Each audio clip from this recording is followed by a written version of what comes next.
what miracle do we read in the Old Testament happening for the first time in the days of Elijah?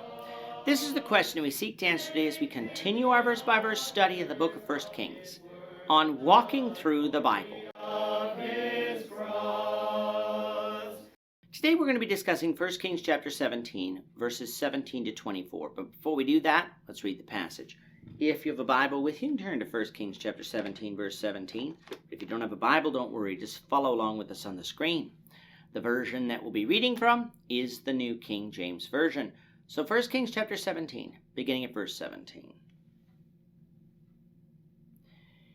Now it happened after these things that the son of the woman who owned the house became sick. And his sickness was so serious that there was no breath left in him. So she said to Elijah, "What have I to do with you, O man of God? Have you come to me to bring my sin to remembrance and to kill my son?" And he said to her, "Give me your son." So he took him out of her arms and carried him up to the upper room where he was staying and laid him on his own bed. Then he cried out to the Lord and said, "O Lord my God, have you also brought tragedy on the widow with whom I lodged by killing her son?" And he stretched himself out on the child 3 times, and cried out to the Lord, and said, "O Lord my God, I pray, let this child's soul come back to him." And the Lord heard the voice of Elijah, and the soul of the child came back to him, and he revived. And Elijah took the child and brought him down from the upper room into the house, and gave him to his mother. And Elijah said, "See, your son lives." Then the woman said to Elijah, "Now by this I know that you are a man of God, that the word of the Lord in your mouth is the truth." We're now in the time of Ahab, king of Israel, who reigned from about 874 BC to about 853 BC. Chapter 17 itself barely mentions Ahab, except to say that the prophet Elijah told him that there would be no rain in the land until he spoke it so. Of course, Elijah was prophesying the word of the Lord, who was bringing judgment on Israel for her sin. The drought, though, wasn't seemingly confined to Israel's borders, but also went north into Phoenicia, for when Elijah went there at the command of the Lord, there was a drought there too. Phoenicia was where Jezebel, Ahab's wife, came from, who brought her idolatry with her to Israel, so that God would punish them too should not surprise us. While in Zarephath, Elijah met a widow with whom he stayed along with the widow's son. When Elijah arrived, they were preparing to eat their last handful of flour and oil before allowing death to come upon them. Elijah told them not to fear, for until it rained again, the flour and oil wouldn't run out, and it didn't. Fast forward some time to verse 17, and we find that the widow's son became sick. We don't know with what, but there were various diseases around at that time that could have done this.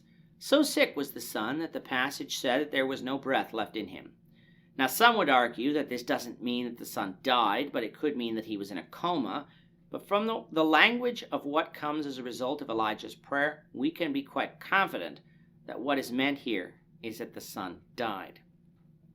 Now, naturally, the grief of the widow, now having lost her only son, was so great that she lashed out at Elijah, the man she recognized as the man of God. She asked him if he had come in the first place to bring her sin to her remembrance and to kill her son as a result. That this widow recognized that she had sins in the first place is good, for some people will deny their own sin.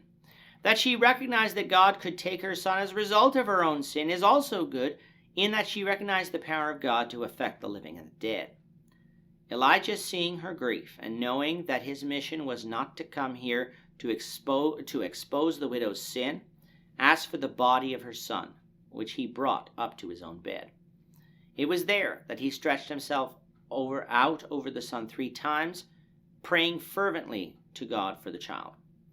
He called on God to send back the life of the child so that he may live again. And God heard the voice of Elijah and returned the soul to the child so that he revived once again. Thus we have the first recorded resurrection from the dead in all of Scripture, if we go historically. That is not to say that there might not have been another resurrection from an earlier time. It's just that Scripture didn't record it. And because Scripture didn't record it, we can know that resurrections were exceptionally uncommon, though there would be 2 others not too far in the future in the days of Elisha. But because they were so uncommon, we have to conclude that Elijah had full faith in the power of God for what he asked. He understood that God could do this in spite of him never having seen a resurrection before. That requires a faith that truly trusts in God for everything. And that's a faith we need to have here, and we need to have today too. When someone dies, we have a funeral. We don't call on God to raise that person from the dead, even though we know God could, for we know that it's not God's will to raise people individually from the dead, only for them to die again. But what accounts like this here in 1 Kings 17 show us is that resurrection is possible by the power of God, and it is on that basis that we can be certain of our own resurrection on the last day, as God has promised. If God couldn't raise up this widow's son, then he can't raise us up either. But because he did, we can have confidence in our resurrection too. The widow certainly understood the consequences of what happened, for she told Elijah that, "Now I know you are a man of God, and that the word of the Lord in your mouth is truth." Now you might ask, but she and her son had been fed miraculously for so long.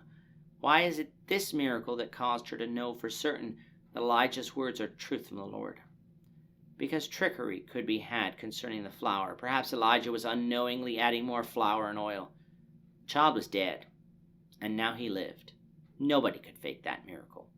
It's not that she had no faith before, but that her faith was confirmed and strengthened through this miracle. The faith of this widow, a non-Israelite, is the type of faith we need to serve God in all that we can do. With that, our time is up for today. Lord willing, we hope you'll join us for tomorrow's discussion of 1 Kings 18, verses 1 to 19, as we continue our walk through the Bible, one verse at a time. Thank you for watching today's episode. We hope that you found it edifying and ask that you not only subscribe to our channel and podcast, but that you like and share this episode among your friends, so that the saving gospel of Jesus Christ can go out to the whole world.